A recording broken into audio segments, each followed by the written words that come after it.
Hello and welcome to Talk Black. I'm Brittany Leaphart. Today we're taking a break from our regular news format to discuss Hurricane Matthew, more specifically the country that was affected the greatest by the hurricane's impact. I'm talking about Haiti. At the time of this broadcast, there have been over 1,000 reported deaths in the country, but that number is expected to rise as rescue teams continue to gain access to areas hit hardest by the Category 4 hurricane. The damage and the death toll of the country is only compounded by the fact that they were still rebuilding from the 2010 earthquake that killed over 220,000 people. To understand why the damage to this country is much deeper than what's being shown in news headlines, you have to journey back through the history of this wonderfully resilient country. This country that was the first independent black nation in the Western Hemisphere, the first post-colonial independent black-led nation in the world, and the only nation whose independence was gained as part of a successful slave rebellion. We're going to tackle Haiti's history in just a few short minutes. Oh, and before we start, let me warn you, a lot of these names and places are in French, so my pronunciation may be a little off, but you'll get the point. Okay, so you ready? Stay with me. Ready, set, go. The recorded history of Haiti starts in 1492 when Christopher Columbus founded the first Spanish community near Cape Haitian. Now, of course, like any discovery story involving Christopher Columbus, he actually didn't discover the country as it had already been inhabited by the Taino, who were a group of air-awakened people. But Columbus promptly claimed the island for the Spanish crown and named it Hispaniola, even though the Taino already called it Haiti, Bohio, or Quisqueya. Columbus was like, bump that, and called it Hispaniola. In 1503, the first Africans were brought to Hispaniola for labor, and in 1508, Ferdinand II of Aragon officially established Spain's African slave trade. In 1592, Queen Anacaona, leader of the last Taino kingdom in Haiti, was executed by the Spanish governor. In the 1600s, a whole bunch of slavery-related laws were established, making it legally okay and financially beneficial to own African slaves in Hispaniola. In 1751, slave rebellions in northern Saint-Domingue, led by Francois Mackandal, began, but 7 years later, Mackandal was captured and publicly executed. Then on August 14, 1791, things really began to heat up. Dutty Boukman and Cécile Fatiman held a voodoo ceremony where hundreds of slaves vowed to die for liberty, and on August 20th, a large number of Africans and slaves defeated the Europeans near Port-au-Prince. Just 2 days later, on August 22nd, Dutty Boukman was killed in a major revolt that he and others led.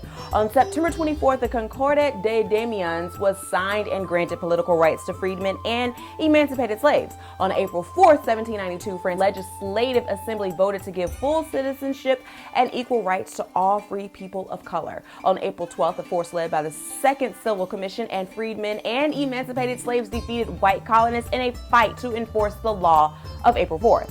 On February 4th, the French National Convention declared the abolition of slavery in all French colonies, which made the abolition of slavery legal and applied to all of France and its colonies. Between 1795 to 1799, there was a lot of fighting between the British, France, and Spain, basically trying to gain control of Hispaniola. In 1801, Toussaint Louverture, a brother, invaded the eastern part of Hispaniola and captured Santo Domingo, declared freedom for all slaves, and appointed a 10-member Central Assembly to issue a constitution that became the Constitution of 1801. In 1803, the flag of Haiti was created.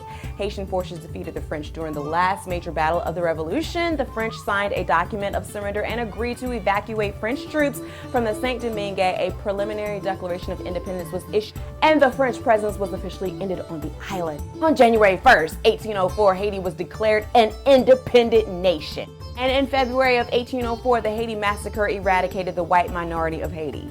In 1805, the first constitution of Haiti was formulated as an independent country, which was the Imperial Constitution of 1805. In 1809, Louis XVIII of France sent a delegation to negotiate France's recognition of Haitian independence.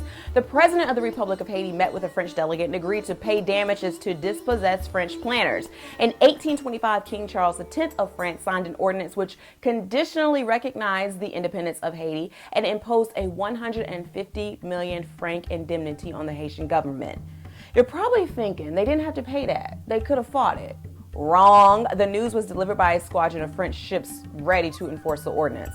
The debt was eventually reduced to 60 million francs. So almost at the start of their independence, Haiti was 60 million francs in debt to France.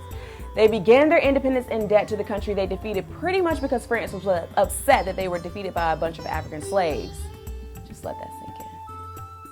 In 1942, an earthquake struck northern Haiti, destroying the city of Cape Haitian. The Dominican Republic declared its independence from Haiti on February 28, 1844. The United States finally recognized Haiti in 1862. July 28, 1915 marked the 19-year occupation by the United States. That's right, folks. The U.S. sent in 3,000 Marines to occupy the country for 19 years. Of course, this was met with resistance, and Charlemagne Perrault led a group of guerrilla fighters who fought against the occupation. He posed such a threat that the U.S. occupying forces had to upgrade their presence in the country.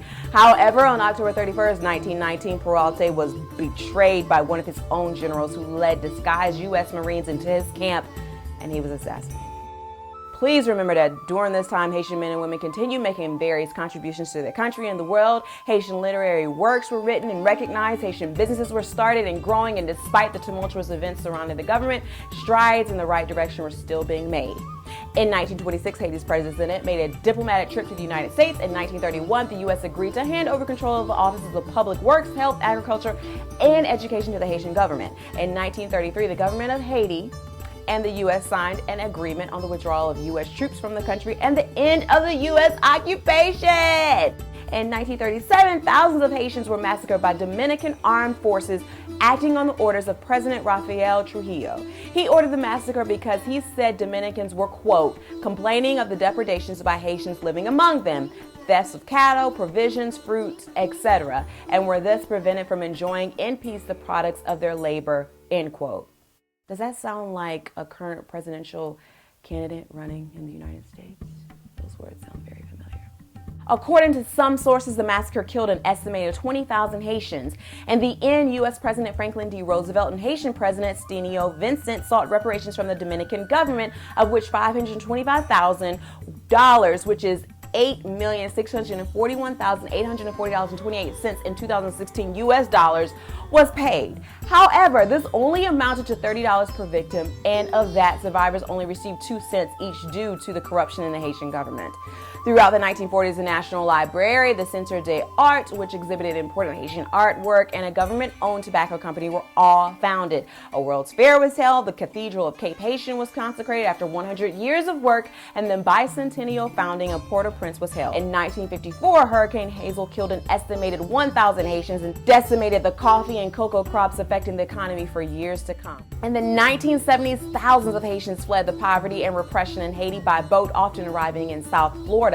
The Haiti national football team participated in the FIFA World Cup for the first time. The U.S. ambassador to the UN Commission visited the country to discuss civil rights in Haiti, and Pope John Paul II became the first pope to visit the country. Though only for a period of 11 months, the country had its first female president in 1990. The 90s also saw a resurgence of thousands of Haitians fleeing the country because of violence and oppression and a UN-sanctioned occupation of U.S. troops, which was initiated. The U.S. handed over military authority to the United Nations, but maintained effective control of the occupation. The last UN peacekeeping forces withdrew from Haiti in November 2000. In 2004, Hurricane Jeanne killed over 1,900 people. In 2008, Tropical Storm Faye, Hurricane Gustav, Tropical Storm Hannah, and Hurricane Ike all struck within a month of one another and left nearly 800 people dead and wiped out a quarter of the economy. In 2010, a major earthquake measuring 7.0 on the Richter scale killed over 230,000 people and caused massive damage to buildings and infrastructure in Port-au-Prince. And then just last week, the country experienced yet another natural disaster when Hurricane Matthew plowed through the country, killing over 1,000 people and further weakening and demolishing buildings and infrastructures.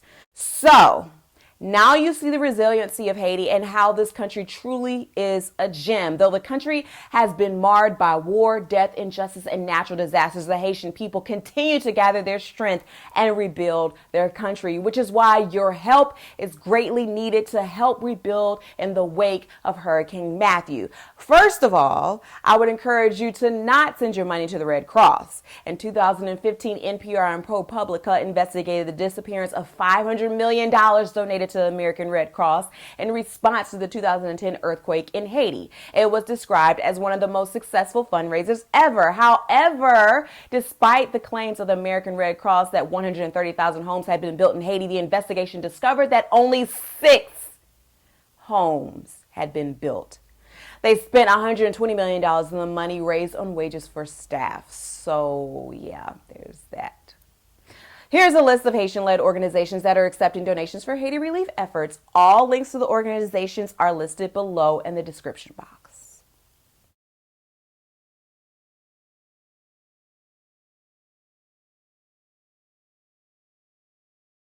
The fact that Haiti gained independence when Africans grew tired of being slaves and fought for their freedom deserves to be celebrated. I hope you see that Haiti is much more than a trending hashtag. I hope you're moved to action. Remember, in order to see the change, you must be the change. Have a great week, everyone.